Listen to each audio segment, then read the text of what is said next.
اسلامی تاریخ میں جا بجا اسلامی یونیورسٹیاں قائم ہوئی، اسلام کے لیے منظم طریقے سے تعلیم کے لیے کام کرنے کا منصوبہ شروع ہوا۔ اور آپ یونیسکو کے ویب سائٹ پر جا کر دیکھیں گے تو پتا چلے گا کہ دنیا کی سب سے اولڈسٹ سروائیونگ یونیورسٹی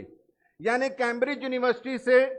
اور دیگر جو یونیورسٹیاں یورپ کی ہیں اس سے 800-900 سال پہلے یہ یونیورسٹی شروع ہوئی، قروائین یونیورسٹی۔ آج بھی یہ یونیورسٹی فنکشن کرتی ہے، موراکو میں ہے، اور ایک خاتون نے شروع کیا۔ اسلام میں عورت کا مقام، اسلام میں عورت کا آئیڈیا، اس کا پرسپشن، علم کے سلسلے میں اس کا کنٹریبیوشن کے لیے اس سے بڑی کیا شہادت ہے کہ فاطمہ فہری نام کی ایک عورت نے اس یونیورسٹی کی بنیاد ڈالی، اور آج بھی یہ فنکشننگ یونیورسٹی ہے۔ یعنی یونیورسٹی اور تعلیم کا نصاب کہ درجہ بندی کے ساتھ تعلیم ہو، تعلیم کے لیے امتحان ہو، امتحان کے بعد فراغت ہو، فراغت کے بعد سرٹیفکیٹ دی جائے، فراغت کے وقت میں جو کیپ پہنایا جاتا ہے وہ بھی فاطمہ فہری کا انوینٹڈ ہے، جو آج یونیورسٹیوں میں تعلیم سے فارغ ہونے والوں کو ایک خاص قسم کا ہیٹ پہنایا جاتا ہے۔ اس کی شروعات وہاں سے ہوئی اور پورے اسلامی تاریخ میں اس کا تسلسل ہے۔ اس کے بعد جب انگریز آئے اور مسلم دنیا پر مسلط ہو گئے تو ہماری تعلیم کے ساتھ ایک سانحہ یہ پیش آیا کہ وہ تعلیم جو ناقابل وحدت تقسیم ہے، انڈیویزبل یونٹ ہے، اسے دو حصوں میں تقسیم کرنا پڑا۔ یہ اس وقت کی مجبوری تھی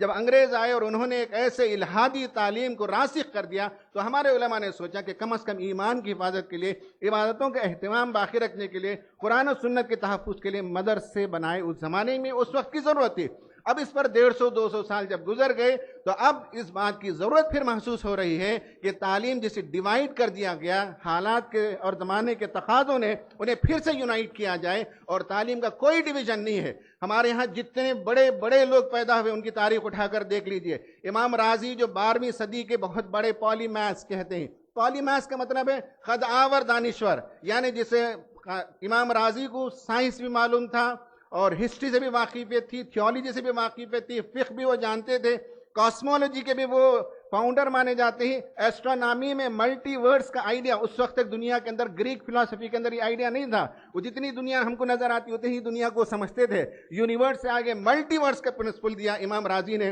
اور امام رازی نے وہ تفسیر لکھی جسے تفسیر کبیر کہتے ہیں، جو آج 32 جلدوں میں پائی جاتی ہے۔ کہنے کا مطلب یہ ہے کہ ہمارے پاس علم انڈیویزبل یونٹ ہے۔ ایک حافظ قرآن بھی ہو سکتا ہے، ساتھ ساتھ مفسر بھی ہوگا، میتھمیٹیشین بھی ہوگا، ایسٹرونامی کا ایکسپرٹ بھی ہوگا، کاسمولوجی کا بھی ایکسپرٹ ہوگا، تھیولوجی کا بھی ایکسپرٹ ہوگا، فلسفی کا بھی ایکسپرٹ ہوگا۔ یہ ہماری تاریخ بتاتی ہے کہ علم کبھی ڈیویزبل نہیں تھا، اور آج اس کی کوششیں بہت سے ادارے کر رہے ہیں، بہت سی جماعتیں کر رہی ہیں، اور نمایاں طور پر ہمارا یہ شاہین انسٹیٹیوٹ یہ بھی اس کام کو کر رہا ہے جو یونائٹ کرنا، اور پالی میتھس جسے کہتے ہیں، یعنی بیک وقت ایک مدرسے کا فارغ حافظ بھی ہوگا، عالم بھی ہوگا، مفسر بھی ہوگا، فقیہ بھی ہوگا، سائنٹسٹ بھی ہوگا، فلسفر بھی ہوگا، رائٹر بھی ہوگا، مصنف بھی ہوگا۔ یہ جو آئیڈیا ہے ماشاءاللہ اسے پھر زندہ کرنے کی یہ تحریک ہے، زندہ کرنے کی یہ کوششیں ہیں جو قابل مبارکباد کوششیں ہیں۔ ابن سینا جو ایک زمانے تک انڈسپیوٹڈ ہیڈ تھے میڈیسن کے، اور دنیا میں ان کی کتاب کم از کم یورپ میں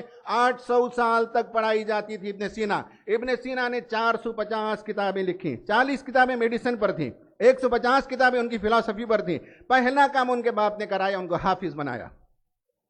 اس کے بعد وہ عالم بھی بنے، پھر اس کے بعد میتھمیٹکس پڑھا انہوں نے، پھر اس کے بعد میڈیسن پڑھا، اس کے بعد فلسفی پڑھی، اور اس کے نتیجے میں دنیا کے بہت بڑے امام مانے جاتے ہیں ایجوکیشن کے لحاظ سے۔ جیسے میں نے بتایا کہ 40 ان کی کتابیں میڈیکل سائنسز کی اور 150 بکس فلسفی پر موجود ہیں۔ یہ جو سنگم، جو ملنے جلنے کا، جسے بعد میں تقسیم کر دیا گیا بادل ناخواستہ، اب پھر اسے یونائٹ کرنے کے لیے بہت سے ادارے، خود مولانا کا ادارہ بھی اس پر کام کرتا ہے، جہاں لوگ عالم مفسر بن کر نکلتے ہیں، وہیں کاؤنسلنگ اور سائیکالوجی اور بہت سے جو ماڈرن چیزیں ہیں وہ مکس کر کے پڑھایا جاتا ہے، تاکہ ہمارا جو پروڈکٹ ہے، ہمارا جو بچہ باہر نکلے وہ بیک وقت دنیا